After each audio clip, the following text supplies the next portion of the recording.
This episode is brought to you by Scream and Cry. Attention horror fans, are you ready to scream and cry? A new horror movie review series is here. Scream and Cry is streaming now on Magnolia Selects and Monsters and Nightmares.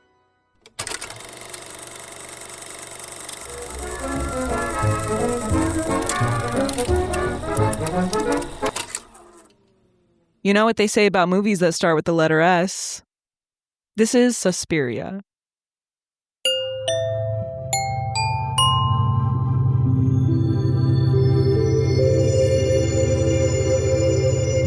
Do you know what Suspiria means? Yeah, What? I'll get to it. Oh. I'm kidding.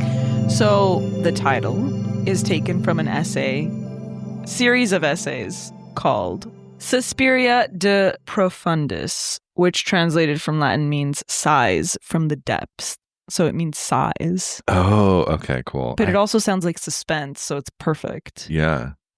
Hello. Hi. Welcome to Seen and Heard. This is the podcast all about the Sight and Sound greatest films of all time list. I'm Greg. I'm Jackie. And we're continuing our month of October horror films. We've deviated from our ping-ponging of the top 100. We expanded to the 250 to pull in some horror films so we could do a concentrated month of horror for October, because how could we not? We just came off The Birds. Actually, 2 Daphne du Maurier stories. Crazy.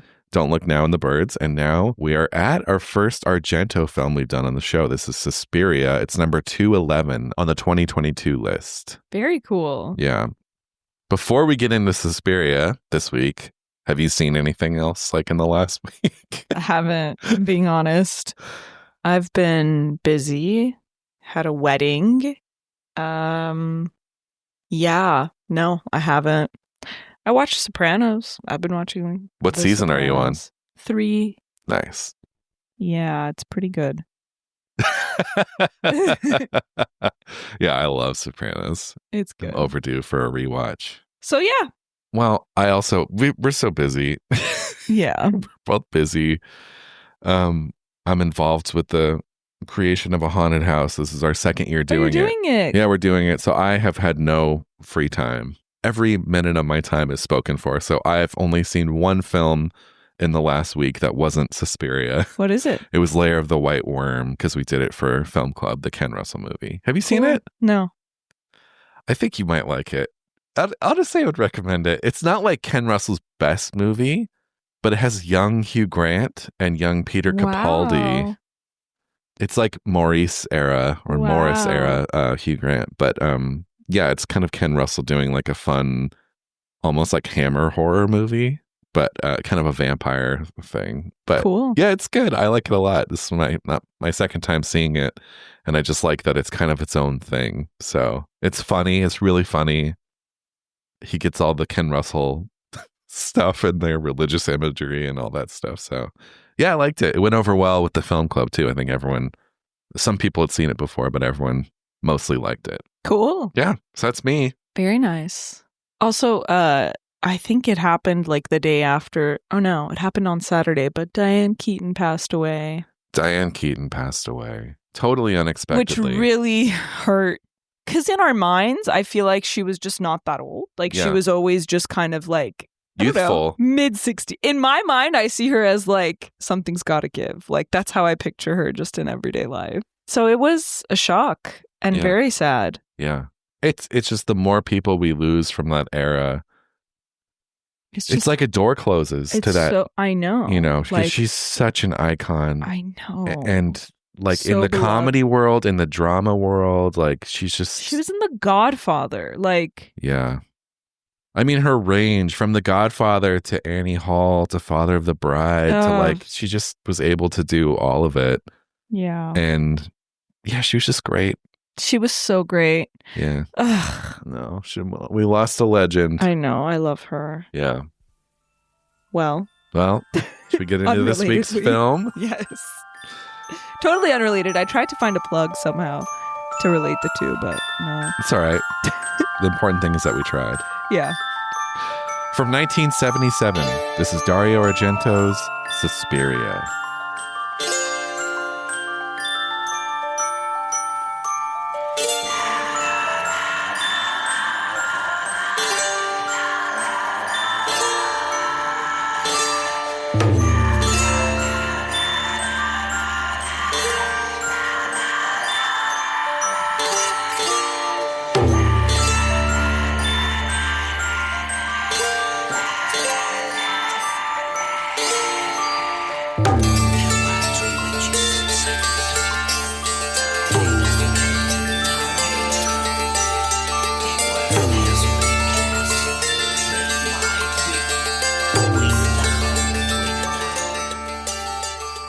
Suspiria was released in 1977. It was directed by Dario Argento, co-written by Argento and Daria Nicolodi. Cinematography by Luciano Tovoli. Music by the band Goblin and Dario Argento. Susie Banyan is an American ballet dancer who arrives at a prestigious dance academy in West Germany, run by the head instructor, Miss Tanner, and Madame Blanc, the vice directress. The night she arrives, she sees another student, Pat, in a frantic state fleeing the school in the rain. That night, Pat goes to stay with a friend. She's brutally murdered and her body is smashed through the skylight of the building while her friend is killed by a shard of glass. Susie lives with Olga, another dancer, in an apartment and turns down an offer to board on site at the school. She encounters Madame Blanc's nephew, Albert, and a cook in the hallway one day, holding a mysterious object, and falls ill at dance practice shortly after. When she wakes up, she finds that she has been moved into the academy and is rooming next door to a dancer named Sarah. On a doctor's orders, she is served bland food and a glass of red wine every night for dinner.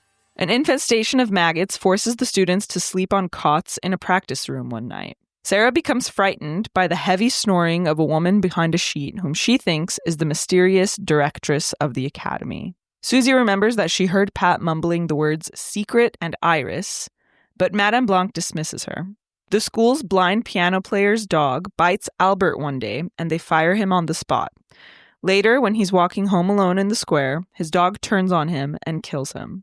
Susie and Sarah track the footsteps the teachers take every night when they leave the school and realize that they are not walking towards the exit. Sarah becomes increasingly paranoid after the notes that Pat left behind before she died disappear. Susie becomes extremely tired each night after dinner, and one night, Sarah is pursued by an unseen person and escapes into the attic. She falls into a pit of razor wire and her throat is slit. Susie meets Sarah's psychiatrist, who tells her that the school was said to have been founded by a Greek immigrant, Helena Markos, whom many accuse of being a witch. Susie learns that a coven of witches is only as strong as their leader. That night, Susie refuses to eat her dinner and stays awake.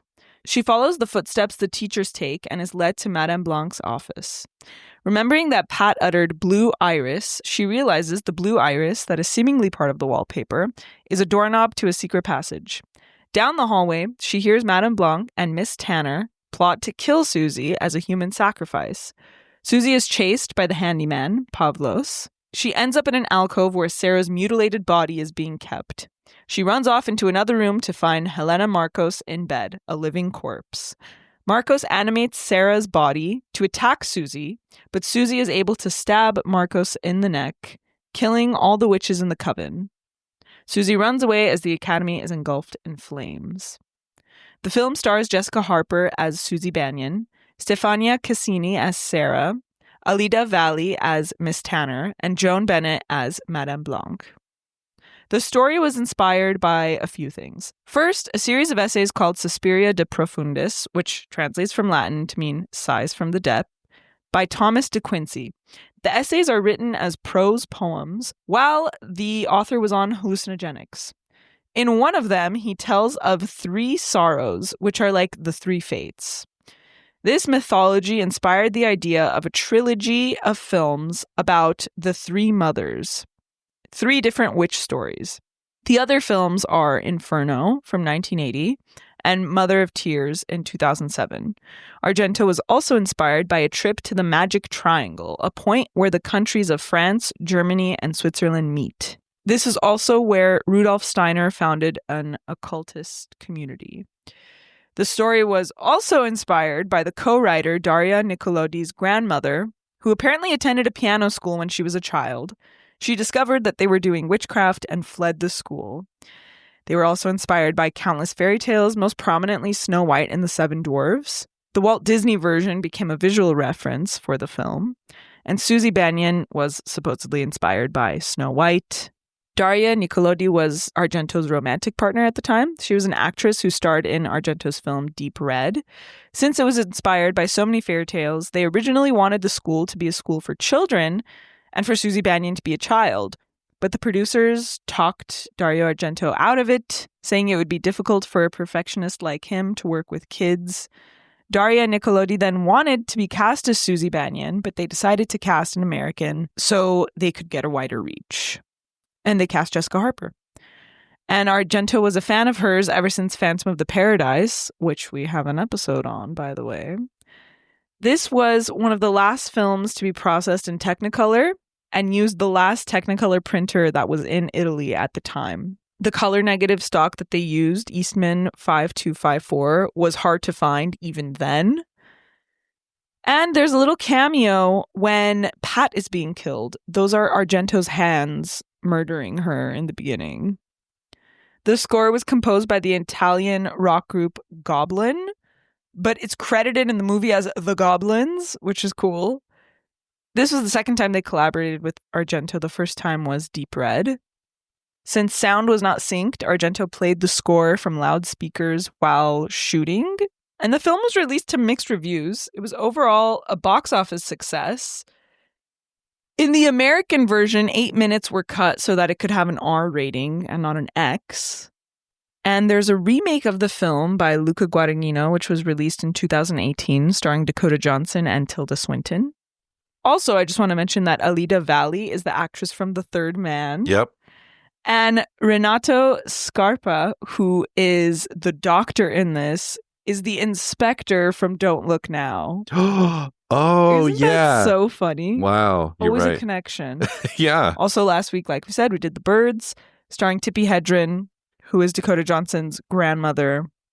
While this is not her version of Suspiria, it is pretty funny that we're doing it right after. Yeah, interesting.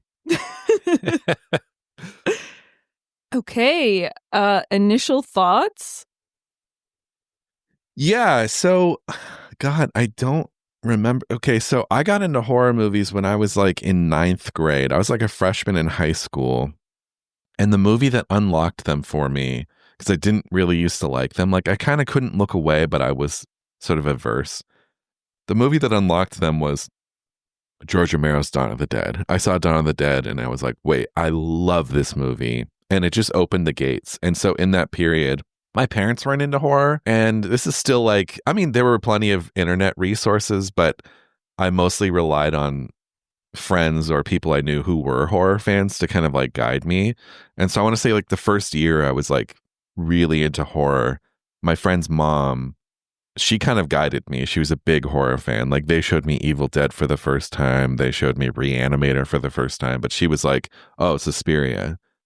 And so I saw this when I think like 9th grade. And I liked it. But you know what's funny is I didn't love it until later. And I'm not quite sure why. I think I was expecting, because this movie is very much like, it has this fairy tale logic to it. It has this dream logic. I think all of Argento's stuff, he's all about the moment. Like if you take any of Argento's scripts and put them up on an X-ray and like really look at them, they're full of holes. They're full of like, why would this person do this? Why would they say that? But it doesn't matter because he is a stylist first and foremost. And I think similarly to De Palma, yeah, he's all about the style. So anyway, later I saw this, I think like 15 years passed where I didn't see this. And it had been the only Argento movie I'd seen. And then I was like, oh, that Suspiria, like I want to see that again. It's been like 15 years. And I couldn't find it. So instead I watched Deep Red because that's the other, like, I think those are the two films from his that people name check as like being his greatest. It's like this and Deep Red. And so I went into Deep Red thinking it was going to be Suspiria. And it's not at all like Suspiria. It's a very different movie. It's a giallo, which we'll get into. Some people say this is a giallo. I kind of don't really think it is. So I saw that and I was hugely disappointed with that when I first saw it because I was just like, this isn't Suspiria. Anyway, I finally got back to this, saw it, loved it. And then every time I see it now, I just love it more and more. And I think it's a complete and total masterpiece. I just think there's nothing that's been made that's quite like it. I think the balls this movie has in terms of just like going for it. I think I love Italian genre movies so much, and I think this movie is the perfect example of why I love them. There's a bravado to them. There's a fearlessness. There's just a sort of like guttural instinct of just like, I'm going to put everything on the screen. It's very maximalist. I just love everything about it. I love this look that he devised, because in his career at this point he had not done anything like this. Like, he was the giallo guy. It was like black gloved killers, detectives following the trail of the killers, and like those were his movies. So this candy colored swirl of a movie, this candy colored fever dream, was a new thing for him, but I just think it works so fucking well, and I just love this movie. It's the kind of movie where when you're watching it, it's like you're like, oh, this is the greatest movie that's ever been made. And I feel similarly about like The Good, the Bad, and the Ugly, or like it almost feels like, in the way that like the best spaghetti westerns work, this is like on the horror end. Like, I get the same feeling watching this as like when I'm watching The Good, the Bad, and the Ugly. So anyway, yeah, I love it. How about you? You'd seen this before, right? Seen it once before. I have seen the remake as well. I agree. I think for a piece of entertaining filmmaking, it's like fantastic. It doesn't get much better than this. Like, just perfect use of the craft. You could like feel this movie on your skin. Like, that's what I love about it. It's so atmospheric. And you're right. The story is pretty bad. Yeah. The dialogue is terrible. The story's bad. But like, the fact that that doesn't matter is just saying so much about the way that the film is crafted. I didn't realize how little we actually see her dance. Yeah, mostly just one We don't. scene. We don't. Well, and she dances and poorly. She's sick. Yeah. So let's see it. It's a good way to get around that. I think because the remake is fresher in my mind and they dance so much in the remake, I was like waiting for that and it just doesn't happen. And I was like, that's so funny. The fact that like she comes here to dance and she doesn't really do it. It's like in Frances Ha, remember? And she's like, oh, I'm a dancer, but I don't really do it. Yeah. Random connection, but that's what I thought of. And I laughed. Yeah, no, this is exactly like, it's like candy colored nightmare, fun, entertaining. It just works. I have a question though. What happens to everyone else in the academy when it gets burst in flames and she's walking away and she's smiling? They're all gone. Man. What about all the innocent students? Well, they all went to a show, remember? That she's like, where's everyone? Oh, they went to this show. Ah, okay, that makes sense. And she's like, oh, why didn't they tell me? So they set it up for her to be there alone. Like, she's the only student. Got it. Yeah. Okay. That was just burning in my head. Because she's smiling, and I'm like, why are you smiling? Everyone died. Anyway, those are my initial thoughts. It's kind of hard to talk about because it is such a felt movie. Like, it's just, I mean, we'll talk about each and every thing we feel. But yeah, it's just a wonder to behold, I think. Welcome to Our Pod, and by that we mean On Wednesdays We Read. I'm Hannah. And I'm Laura. And this is a podcast where we do a deep dive into a new book series. Join us while we assess the plot, characters, and themes of each book, while laughing at some of the more interesting choices. You can also tune in while we share what we are reading, watching, and or enjoying. You can listen to us as we are shiting on the wheel of time, blazing through the Poppy Wars, analyzing the Murderbot diaries, peeking into the Greenbone saga, cycling through Legendborn, breaking into the Earth, and growing through the Year of the Dresden. The Year of the Dresden. Plus more. There is something for everyone. Yeah, we often on this show talk about movies that are meant to be movies and nothing else. Like, they couldn't exist in any other form. This is it. This is it. And it is a kind of indescribable thing. It's a feeling. It's like when you watch this movie and you see these beautiful compositions with the candy colored lighting and you hear goblins, like chaotic score. And the fact that their name is Goblin. Yeah. So they're still around and they actually tour with this and some other films. They actually, speaking of Dawn of the Dead, they did Dawn of the Dead also. They did Deep Red. Yeah, they're notorious sort of. They did Phenomena, which is another Argento movie where a young girl goes to a boarding school in Europe. But that one's played by Jennifer Connelly. Another great movie. I was just going to mention, and we don't have to talk about this now, but it's funny that he kept saying like Snow White, it's Snow White, it's Snow White. I feel like it's more like Dracula. Like, she gets out, she lands there, it's raining, she gets in the car, she goes to this mysterious house. Felt more like Dracula to me. I mean, I see that, but I think the fairy tale influence is there. It does have this like childlike wonder to it. Yeah. But it's funny that you say this can't be anything but a movie. Totally true. let's talk about the remake for a second. Yeah. And the fact that it is so... I think the remake's great. Yeah. I actually think it's really great.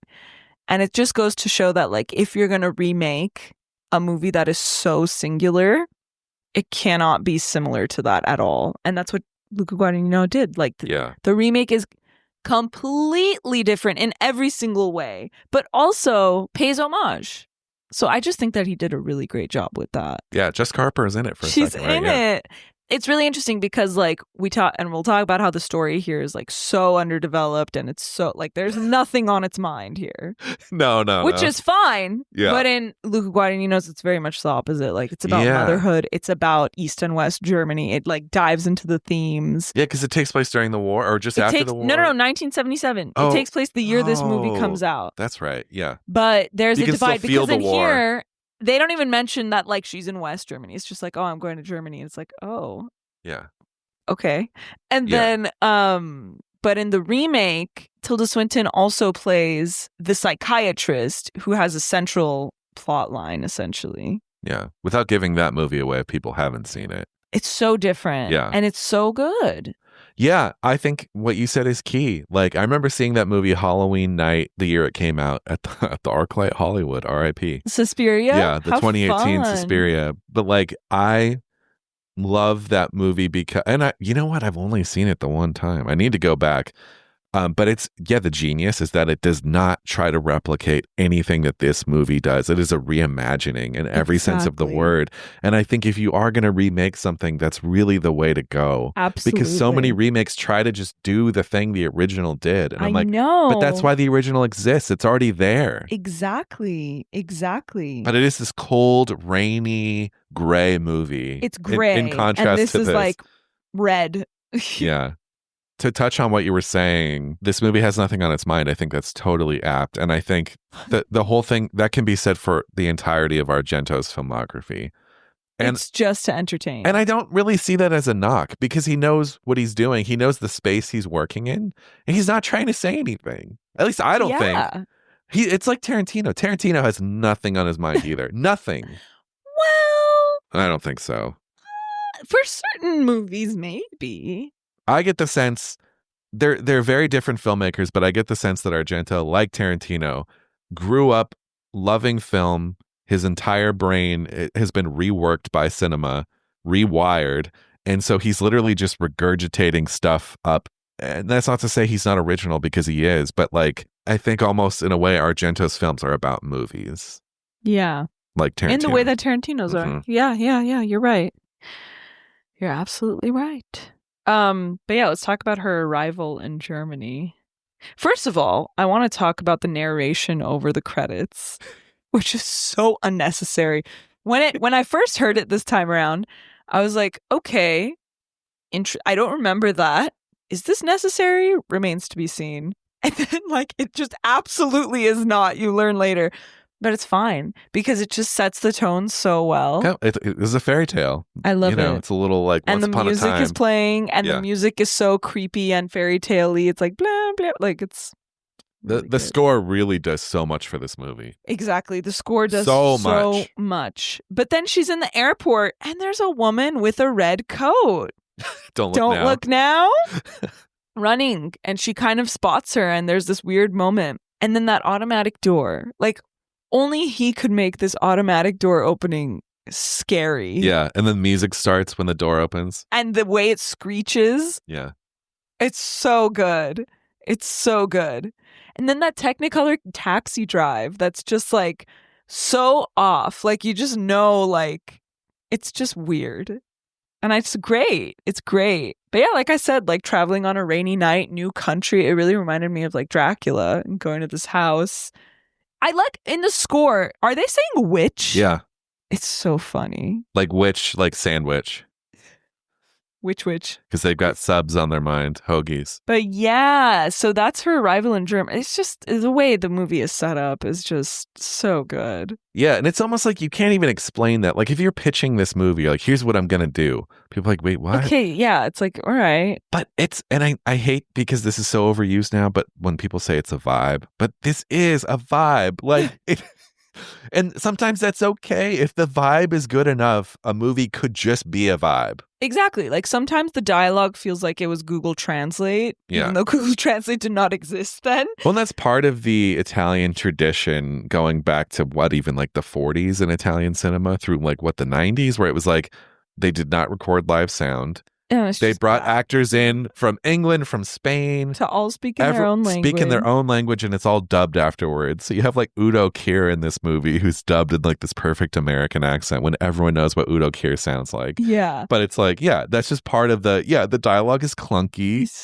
It's sometimes not dubbed very well. You know what's great? The moment when Pat goes to her friend and the friend is like, hey, kid, why are you worried? And she like kind of has an accent, even though she's like, I don't understand. Yeah. It's so good. I think a lot of the times the actors in the scenes are not the ones dubbing their voices later. Absolutely not. But like they even gave her an accent in the dub, which is interesting. Like, Yeah. she can barely speak English in the dub. So I'm like, what was the point of this? It's so funny. But what an incredible scene. Yes. I think the opening. Yes. I mean, the first Pat's murder. Yes. Oh, I'm my saying. God. It's incredible. My God. And like, what I like about the deaths here are that like, they're just so vague. Like, it's like, it doesn't even feel like there's a person behind this. Like, yeah, she's being chased and we only see an arm, but it doesn't feel like it's even a person. Like, even before you know what is actually going on, it never feels like it's just so vague and like so ambiguous. I just love them. And follows this dream logic. Yes. Bizarre, I Like- guess is the word. Like when she's getting stabbed in the heart. yeah. And then each time she gets stabbed, she kind of lifts her head up to scream. Like it doesn't look real, but it's not supposed to look real. It is this like Nightmare. fantasy. And even It's a the nightmare. blood looks like paint. Straight up paint. It's like, super red, yeah. It's like, but even the texture of it, like when the friend's hair is in it, it's like, oh, she's just sitting in paint. Like, it's so funny. Yeah. But it's really interesting. Like, it's a big exclamation mark to start the movie with. I don't think any other death is as crazy, honestly. And it's No. kind of interesting. Like, there are shocking and upsetting moments, but that one for me is the big one. And it happens like in the beginning of the movie. So it's not this thing like in The Birds, for example, where it keeps building and building and building. It's like, no, the biggest one happens at the start, which is an interesting choice. But it works. Like, I think it works because you can now expect the unexpected. Like you're on edge for the rest of the movie because you've seen what the movie's capable of doing. yeah. But you're right. The whole scene, because we follow Susie, she gets to the school. It's raining. They don't let her in. So she gets back in the cab. She's leaving. We don't see what She happens to her passes that the day. woods. And as she passes the woods, you see her, what's her name, running, Pat. running through the woods with the great, that selection of score that plays there is so good. It's a very chaotic, It's percussive. that one? Yeah, and it's Yeah. like, oh my God. It's so, and then watching her run into this building, the lobby is so crazy and dreamlike in the colors. And then she's getting, there's a furry hand smashing her head through the glass. There's eyes outside the window, and then she's getting stabbed in the heart. It's like, And then she gets her body smashes through the skylight yeah. and it's on a noose and now she's hanging and also bloody. Like, it's like, Yeah. oh, and also the shard of glass fell on the friend's face. Yeah. Not even like, They cut her head in half. yeah. Yeah, it's so primal, the whole scene. It's like this primal dream thing. And it's just like, honestly, I've yet to even see that done in another movie. Like the opening of this movie, the opening 6-7 minutes, however long it is. I've never seen that like equaled. Really? Yeah. Yeah. It's a very interesting choice to start us out so strong. And then, yeah. Yeah. Let's talk about the money thing. What's that like weird? Like when she gets there and she's like, what, are you worried I'm not going to pay? And they're like, you can pay me now. Oh, do you want these shoes? You have to pay me. Like, that's why for a second I was like, maybe he is trying to say something here about West Germany. But I don't know. No, I don't know that he is. It's so funny though. Any dialogue. I mean, the dialogue's pretty funny. Like, Yeah. Oh, yeah. it's pretty funny. Yeah. That's so many Italian films. That's so many Italian genre movies, too. Yeah. And Jessica Harper, like for a second to talk about her, like I think she is the perfect choice for this. I do love Daria Nicolodi. She is. Have you seen Deep Red? Mm-mm. I think you'd like it. It's not like this at all. It's more of It's more of an investigative kind of movie, but and also has David Hemmings in it from Blow Up. He's the main character in Oh wow. Deep Red. But yeah, Daria Nicolodi is great. But yeah, it's Jessica Harper is so good because she has this innocence. She does have this like kind of like childlike quality to her that I think is really effective. Yeah. But she's also just like instantly likable. Like when she's in a movie, you Yeah. immediately know that she's kind of like the protagonist because she has this energy about her. Yeah. But it's almost this like slightly awkward energy. Yeah, especially in this. But I think that's because of like the dub and everything. Yeah. I don't remember in Phantom Paradise if she's not awkward in that, is she? I guess not. Maybe a little bit. She's such a cult icon too, because it's like this, Phantom of the Paradise, Shock Treatment, which is the sequel to Rocky Horror, Stardust Memories, she's in, Safe, the Todd Haynes movie. So like very She's interesting career choices. Yeah.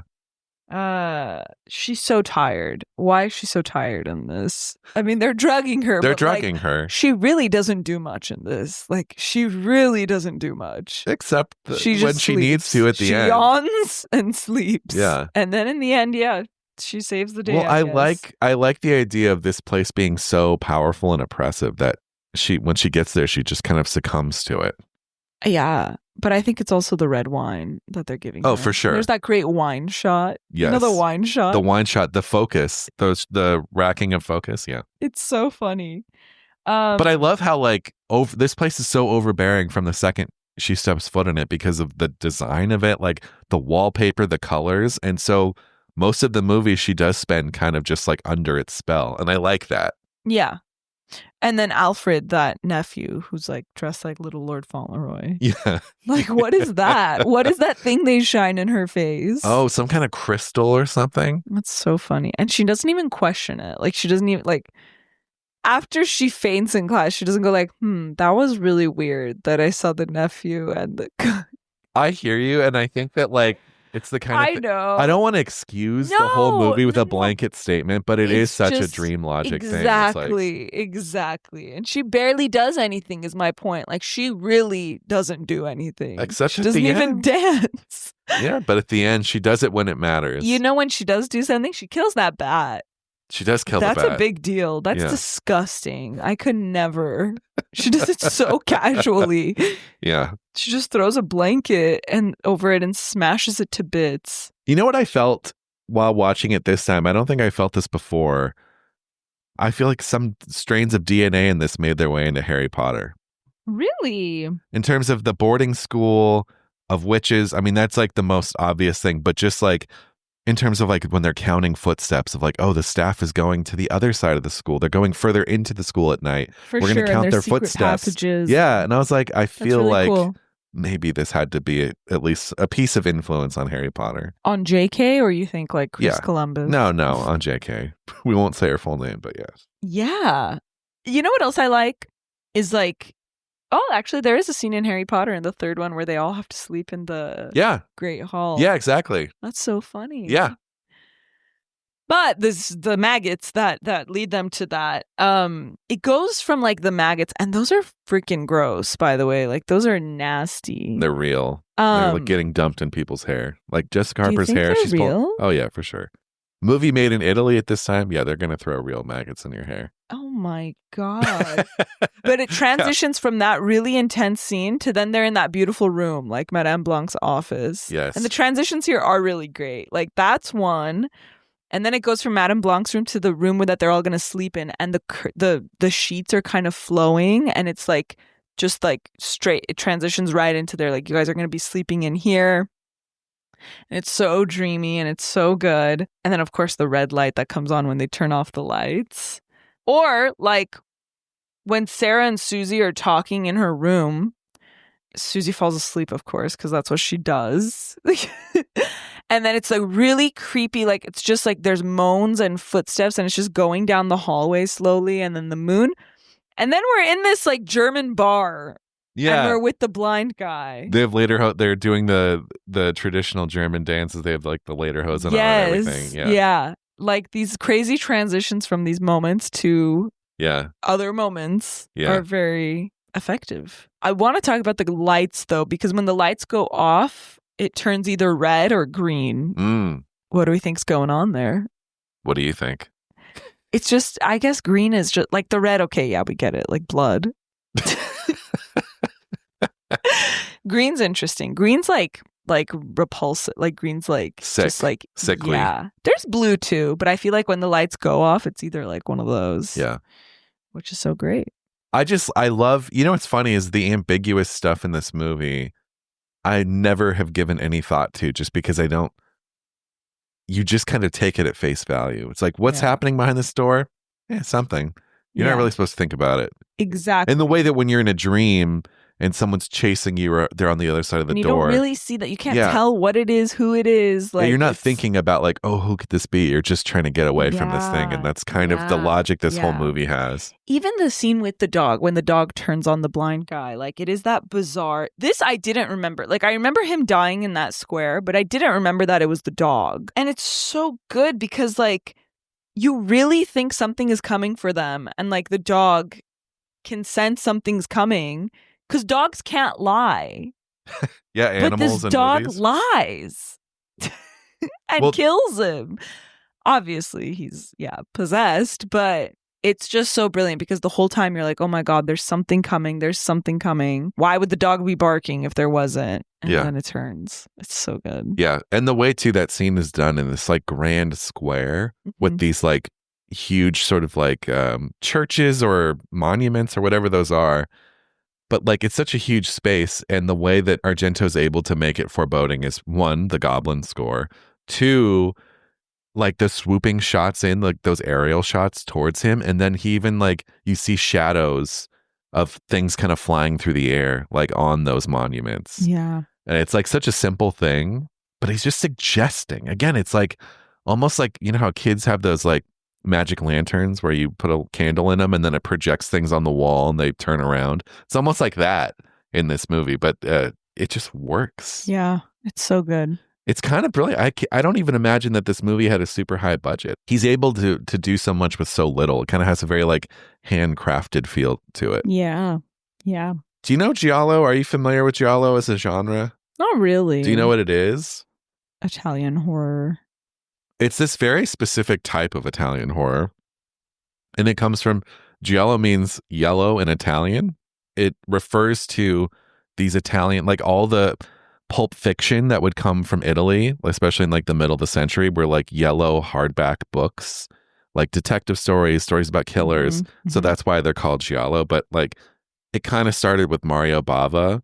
I forget the very first movie that's kind of credited as giallo, but Bava's second movie, Blood and Black Lace, is kind of when it really became a thing, where it's like, it's kind of hard to explain, but they're movies where essentially there's a killer that goes around with a blade of some sort and kills people. And that's kind of giallo, but it's almost more of a feeling. And even more specifically, it's usually like a black gloved killer. But he did it. Yeah, Mario Bava kind of started it. And then Argento's first film, which if you haven't seen, Bird with the Crystal Plumage, huge recommendation, because like he's off and running with his first movie. Like it's masterful. But again, that kind of just reinforces the whole thing. The black gloved killer, you don't see them, you hear them breathing. Often they have like a razor blade or something. And then when he gets to Deep Red, he subverts the genre and he pushes it into sort of like psychic realms. He brings like magic into it. And then when you get here, I mean, again, the opening of this is very giallo. When she's being stabbed in the heart, that's something you would see in a giallo movie. But then it kind of shifts. And then I don't think the rest of the movie really is. It just becomes this other thing. And then his follow-up movie, which you mentioned in the specs, Inferno, is also, it feels like Suspiria, where it's like candy colored fever dream sort of thing. But like, and then after that, he kind of goes back to giallo. He goes like Tenebrae and like opera. So it's this very interesting career. But yeah, giallo is this like really, I kind of did a deep dive like right when lockdown started. And it's just a fascinating, because I think like it predates the American slasher movie by so much, by at least 10 years. But they're so much more interesting. I think like I think American slasher movies are mostly really boring. We did one on the show a few years ago. We did Black Christmas, which remains my favorite American slasher.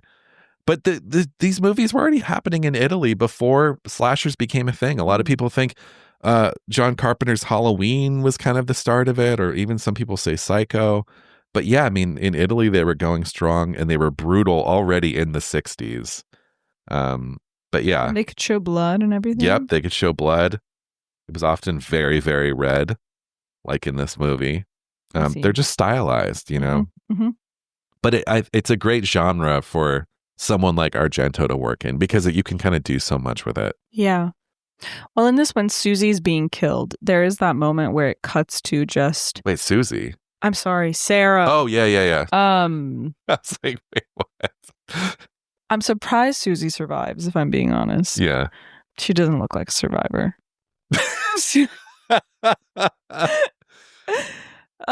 Anyway, when Sarah is being killed, it cuts to a shot of like that box opening and there's a razor inside and needles. Do you know what I'm talking about? Yeah. Uh-huh. So that is maybe. Yeah. And then there's the great, amazing. I mean, that whole death is like really great as well. I don't think as good as like Pat's, but like when he's using, or whatever it is that's after her, is using the razor to lift the lock, like the latch on the door. That's one of the best parts of the movie because the music stops. The music stops, and also the latch never gets lifted, like in a dream. Yeah. Like they're trying to open the latch. I'm like, why is it so? It shouldn't be that hard. Yeah. Like, and they're just fumbling with it the whole time, but you sustains that terror. Mm-hmm. And then also, of course, like she would see that there's razor wire in this room. Yeah. But again, that's the dream logic of it. It's like she jumps into it. I hate that part. I remembered that. I hate that. Okay, so that was like actual, that actually hurt her. I can imagine it. Because they just took off the barbs, like, but that was wire, but not like, I'm sure not like razor sharp, but still like the actress later said, like, when I got home that night, like it looked like I got bit by like a million mosquitoes. Like it was like my whole body was pinched. Damn. Yeah. I mean, yeah, I believe it.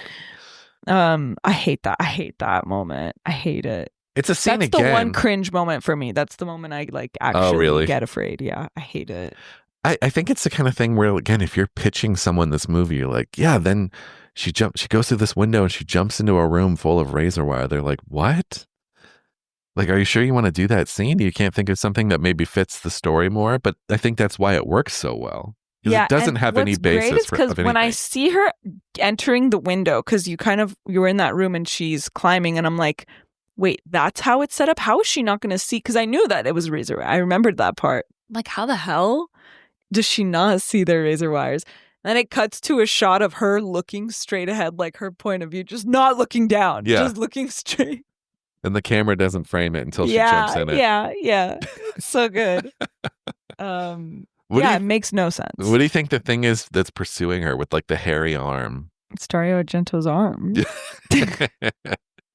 I don't know. Yeah. Probably isn't it implied that it's the bat? No, the handyman.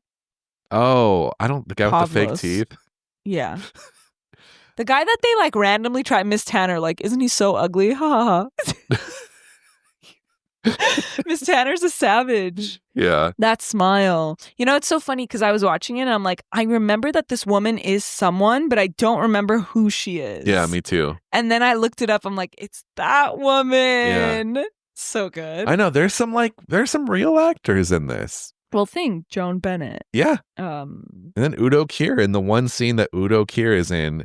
And you know what? As much as I love this movie, I think the whole Udo Kier scene is a little bit like it kind of stops the momentum of the movie in its tracks. When she goes and talks to the doctor. Yeah. Right. And it's just kind of like the movie kind of stops. That was shot, funnily enough, at the BMW headquarters. Oh, in really? Germany. Yes. Oh my God. I think it's kind of random. Yeah, I agree. Like, why couldn't they meet? And I get it. He was like trying to make a contrast between like that world and like the real world. But it is a little jarring that it's just like a normal day outside and like she's just sitting talking with this guy who's drinking a cocktail. What is he drinking? Why does he have glass? Like he has glassware sitting outside drinking what looks like a Coke in glass. But they're not at a cafe. Yeah. It's so weird. I noticed it. I'm like, what the why does he have that? What is he drinking? He's just enjoying a beverage on a nice day. It was so weird. But yeah, I think it's like because before then the witch stuff is very like peripheral where it's like they're like, oh, could they be witches? And then that's the scene where they're like, well, here's the history of the school. Here's Helena Marcos. Like, here's the whole. Yeah. And then the guy that comes and is like, I'm an expert in the occult. I'll tell you everything you need to know. I know. It's kind of funny that Argento uses two characters there where he could have just been one expert. Exactly.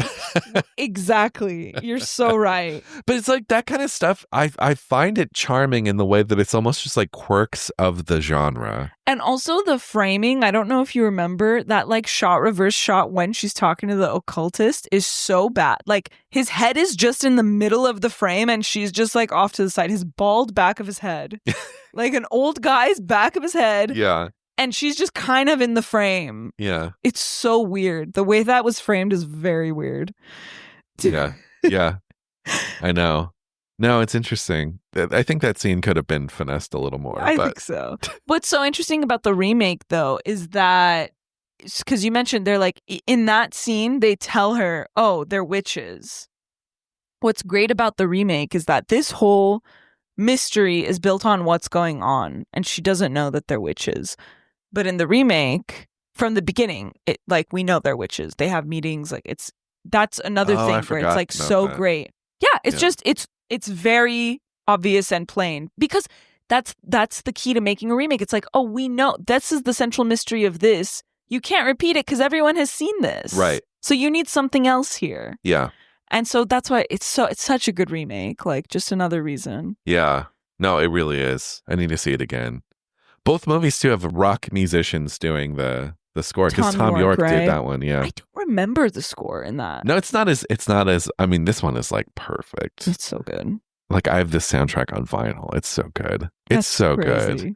Good. But yeah, I think, again, that movie has a much more subdued approach to the whole thing. But interestingly enough, they're witches. Like from the start, we know. We see them talking and, it's great. Yeah. But it does crazy shit that like it has a really crazy ending. I don't know if you remember the ending. Well, don't say it here. I'm not gonna. I remember the ending. But it's like super, like. It's big, yeah. Yeah. And something that they probably couldn't do in this movie. Like it just wouldn't work in this movie. So. Yeah. Well, it's funny. Okay, let's talk about the end really quick. Yeah, let's talk. Because it is, in my opinion, it is masterfully done. When she comes back to the school for this final night, everyone else is gone. Yeah. She goes through the door. First of all, and we'll talk about this in a second, but even just the whole thing leading up to it, but like her walking down the hall, her like, going through the door, walking down the hall, and then like peering into the room where all the witches are, and like the kid sees her and points to Pavlos. What's his name? Pavlos. And then he kind of pursues her down, and then like she goes into Helena Marcos's room, and you hear that snoring. And then she knocks over the thing and the balls fall and wakes her up. Yeah. And you just see her silhouette. And then it's like this gravelly, earthy voice. Essentially. And then her reanimating her friend. Like, so good. The living dead. And she comes in and she's holding the knife. And Helena Marcos's voice is coming out of her. Yeah. And it's like, oh my God. Like, it's not a big ending. But every piece is kind of perfect, even down to the design of Helena Marcos's room. And that's a statement because the whole movie in this school, like the production design is crazy and over the top. But Helena Marcos's room is very like dark and then like a bunch of colorful things. And of course, there's like that ceramic peacock thing that she knocks over. Stabs her with. And she stabs her with one of the feathers from. But it's like so...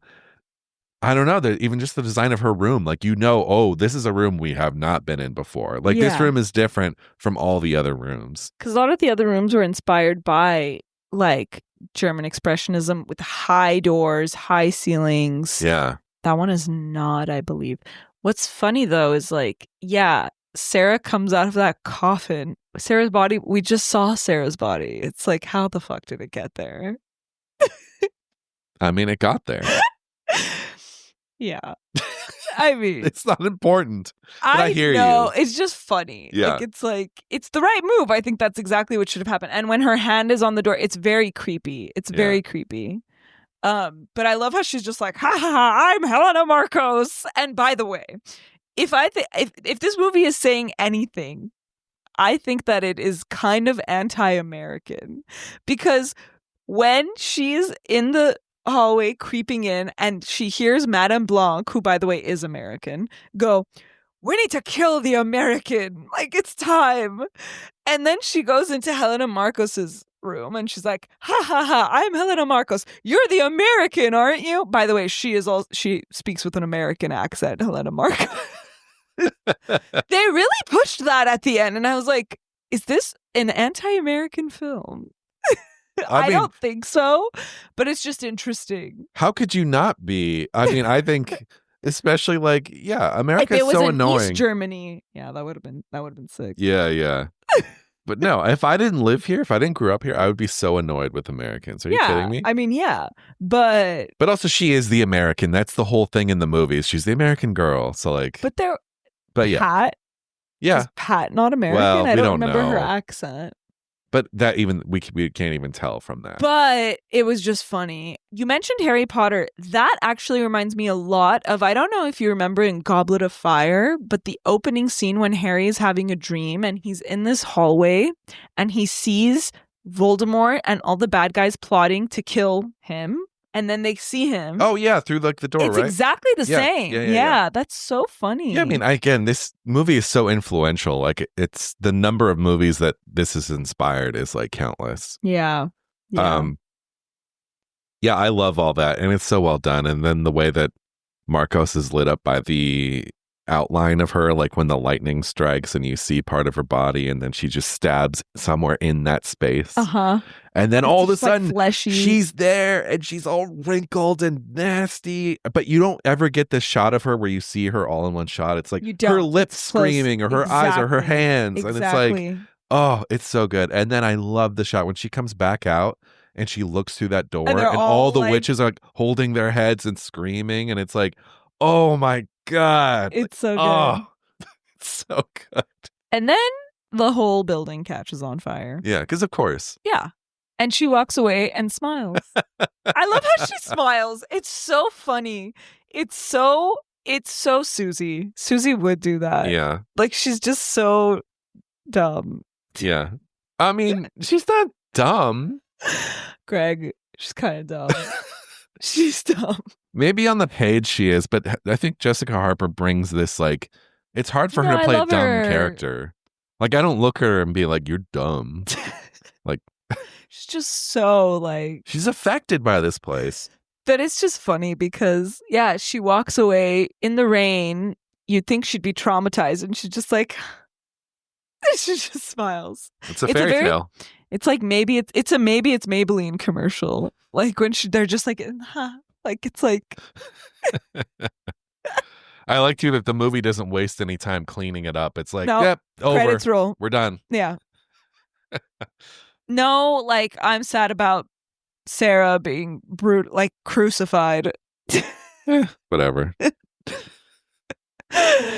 It's fun. It's fun. Very fun. There's that shot too, because you haven't mentioned it. I wonder if it's your favorite shot, but there's a shot when Susie gets out of bed. I think it's Susie, but like the camera is at her when she's in bed. It pulls back to the room, and then the camera goes up to the light fixture in the room. So good. And then the light turns off. Yeah, that's and when then you're looking she's going at to sleep. Yeah, and then you're looking at the friend through the light bulb that's off, and then the light from outside the door turns on, and then the light in the room turns back on. The camera comes back down. It's this very cool move, and I think so cool. The movie's full of these like visual moments of just like, I think at this point, Argento is a master. We talked about last week with the birds of Hitchcock coming into the Birds with like 40 years of experience of making like great movie after great movie, and you feel it in the Birds. This movie, obviously, Argento was only around for like 8 years. Like he'd been directing movies for like 8 years at this point, but he'd made so many great films that like he's just fully formed as like a stylist. Like he is a master filmmaker here in his own way. And it's just him at the height of his powers. Yeah. And I think like there's a lot of Argento movies I love, but I still think every time I see this, I'm like, no, this really kind of is his peak. Like, and I kind of hate like this is a lot of people. This is like their only Argento movie they've seen. Like, yeah, I've seen Suspiria. And I'm like, have you seen anything else? No, just that one. And like that's fair. And I guess if you are gonna see one, this is the one. But yeah, I mean, he's at the height here, you know. And there's something about when you see a master working at their peak, and it's just so exciting. As a brief tangent, he has a store in Rome called Profondo Rosso, which is the original title of Deep Red. And so when I was in Rome last, I went to his store, and I was like, I got there a little early because everything in Italy, like, you know, kind of has weird hours. Like they'll open, then they'll kind of close for lunch, then they'll like reopen later. And I got to the store a little early and they were still closed. So I went to the cafe across the street, was having coffee or something, waiting for them to open. And then as soon as they open the door, like I go in and I'm wearing a Demons 2 shirt, which Argento produced and like has his name on it. But I just remember the lady kind of stared at me and she's like, how do you know about this place? And I was like, I'm like a huge Argento fan. And she was like kind of tickled by that. I'm sure they get Americans in there all the time, but it's a store. It's kind of a small store that sells a bunch. Argento co-owns it with another Italian horror director, and his name is escaping me right now. But they have a bunch of merch and records and books and shirts in the first level. And then if you pay like $5 or whatever, you go down these stairs into the basement, and in the basement is like a little Argento museum. How cool. And we were the only people in the store when we went. And so we go down to the basement, and it's like not a charming basement. It's like a dank, mildewy basement that smells kind of bad. No way. But like there's little like alcoves down there, and they have props and costumes and stuff from some of his movies. I actually don't remember anything from Suspiria down there. I remember stuff from like Demons. I remember stuff from Deep Red. I remember stuff from Phenomena, which I would argue, I mean, I would encourage you to see Phenomena. If you like this, it's Jennifer Connelly, it's Donald Pleasance. In that movie, she's like, she has this telepathic ability to communicate with insects. Oh. But she's at a boarding school in Switzerland, and there's like a murderer on the loose. But it's really great and kind of batshit crazy. But anyway, yeah, just love Argento, and I loved going to Profondo Rosso. I have a little mug from Profondo Rosso that I got. Very cute. But yeah, that's my story. I will be sure to check it out next time I'm in Rome. Yeah, check it out. Next week. Let's go to Rome right now. We should have recorded this episode from Rome, even though it's not shot in Rome. Yeah. Well, no, I think it was shot in the studio. So I think. Oh, okay. Yeah, you're probably right. Yeah. Pretty sure. Yeah. Sight and sound? Yeah. What's your favorite sight? It's combined. It's sight and sound. Oh, okay. And it's the moment when Susie and Sarah are swimming, and there's that tilt down from the ceiling. Yes, down that to beautiful them, push like they're to tilt. Yeah, watched. Yeah. And the music is the like it's like that bit of it. And it's so good. Here it is.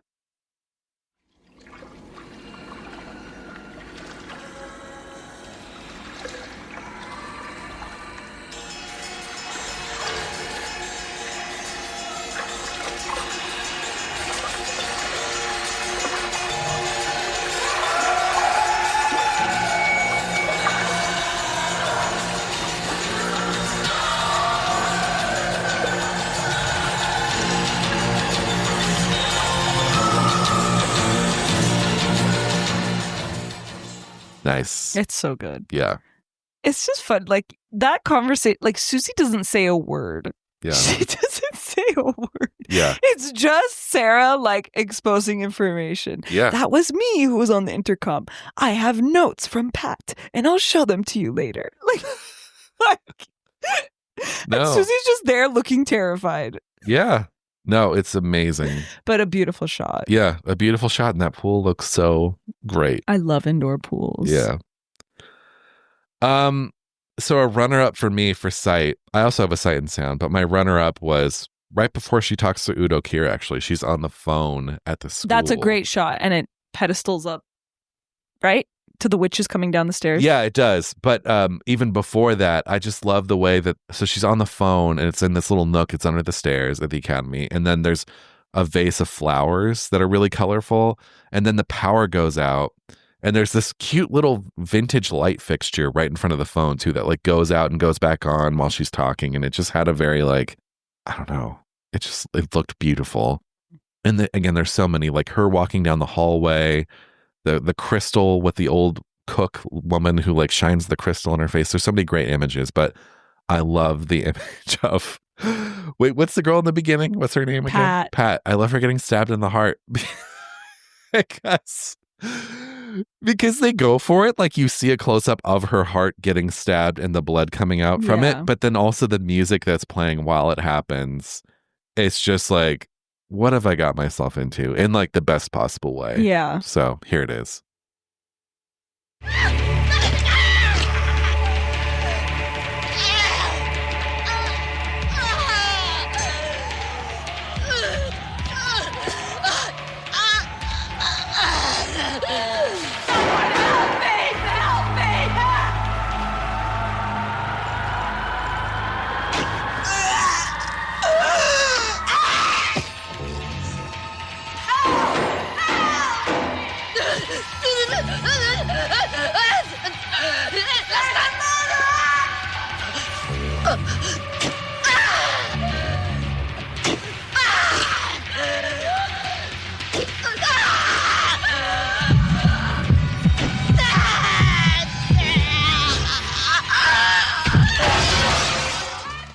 I remember I watched this with my brother the first time because I think it was like October.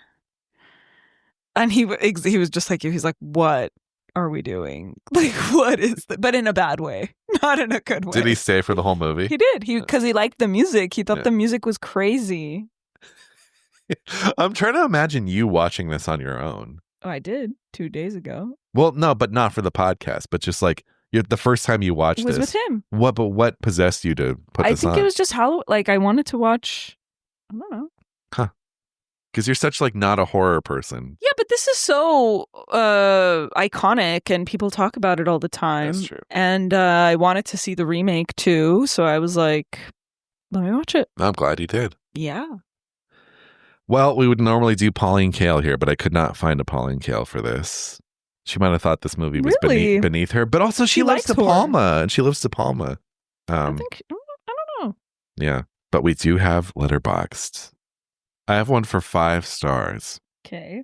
It says, a number of Dario Argento's films feature stunning scenes of women being murdered, separated by long stretches of boring, awkward dialogue.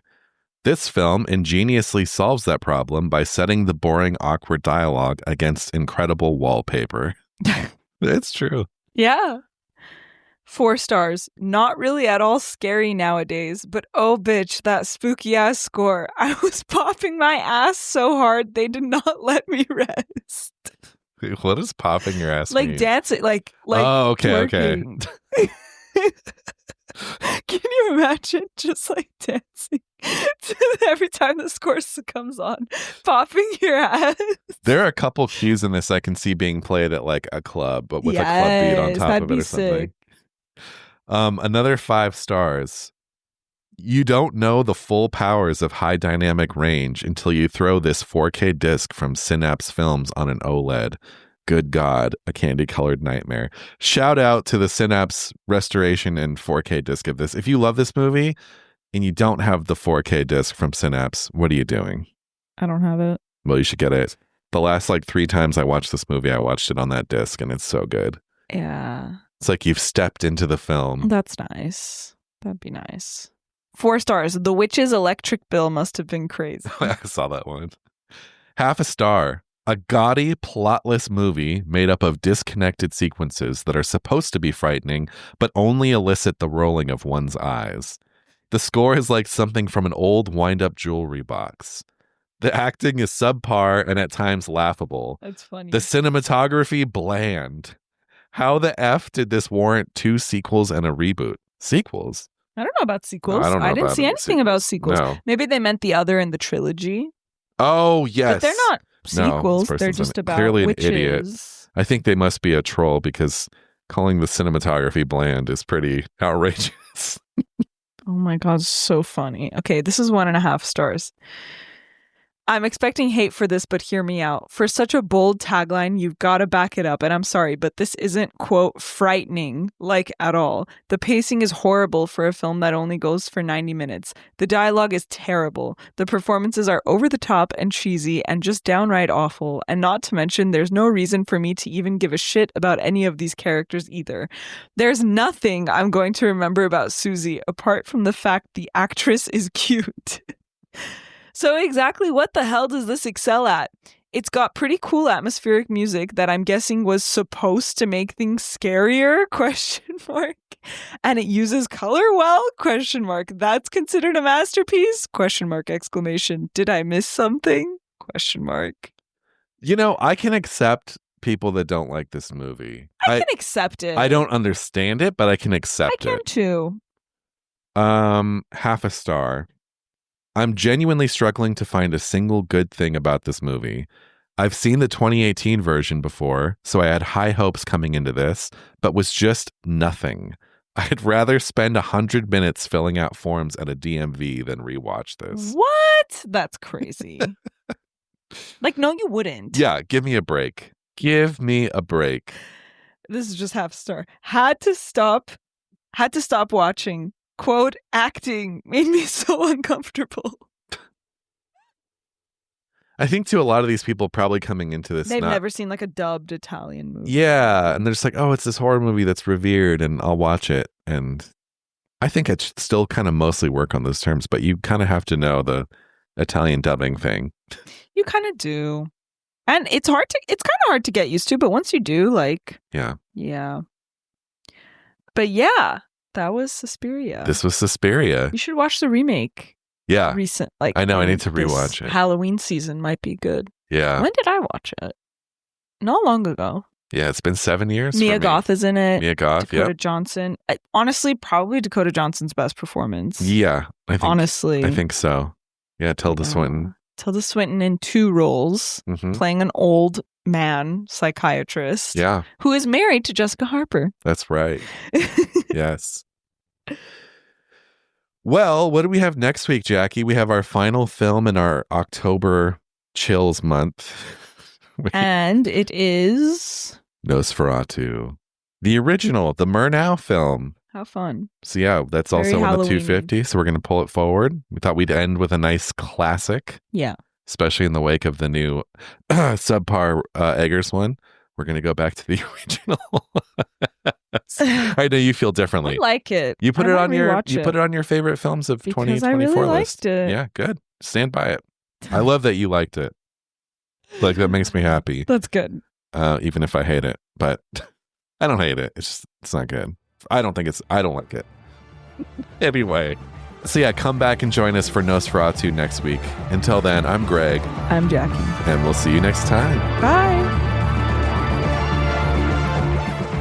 Seen and Heard is an official podcast of the Arroyo Film Club. We'd love to hear from you. If you want to drop us a line, you can find us on email at hello@seenandheardpod.com or on Instagram @seenandheardpod.